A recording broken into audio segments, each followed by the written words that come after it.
ஜம் ஆன்மீக அன்பர்களுக்கு வணக்கம். பெண்கள் எந்த திதியில் பருவம் அடைந்தால் என்ன பலன்?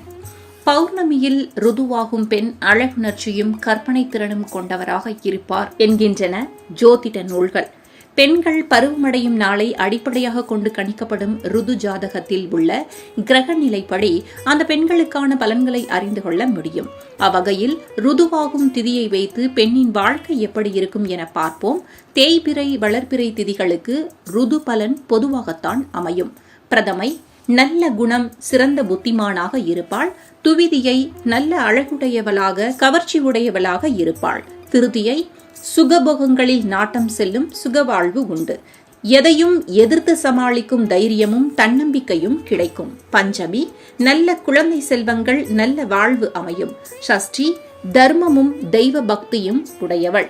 சப்தமி கணவனின் அனைத்து நலன்களையும் பெற்று வாழ்பவள். அஷ்டமி கணவரின் அன்பையும் பாசத்தையும் சம்பாதிப்பாள்.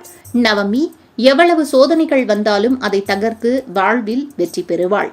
தசமி தான தர்மங்கள் செய்வாள். ஏகாதசி கடவுள் நம்பிக்கையுடன் இருப்பாள். எதையும் ஆராய்ந்து செய்யக்கூடியவள். துவாதசி நல்ல ஆரோக்கியத்துடன் மகிழ்ச்சியுடன் வாழ்வாள். திரையோதசி முன்கோபம் வரும், ஆனால் நல்ல குணம் உண்டு. சதுர்த்தசி கணவர் மீது அளவற்ற அன்பும் பாசமும் கொண்டவள். 15வது திதியாக தேய்பிறையில் அமாவாசையும் வளர்ப்பிறையில் பௌர்ணமியும் வரும்.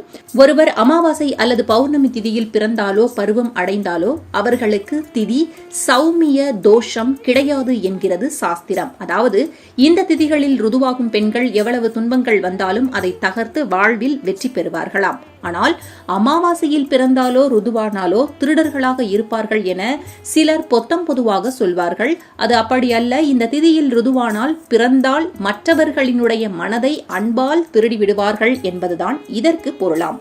அமாவாசையில் ருதுவானால் நல்ல அன்பு உள்ளம் கொண்டவர்களாகவும் எல்லோரையும் எளிதில் கவரக்கூடியவராகவும் இருப்பார். பௌர்ணமியில் ருதுவாகும் பெண் அழகுணர்ச்சியும் கற்பனை திறனும் கொண்டவராக இருப்பார். கம்பீரமும் தன்னம்பிக்கையும் கொண்டவர்களாக இருப்பார்கள்.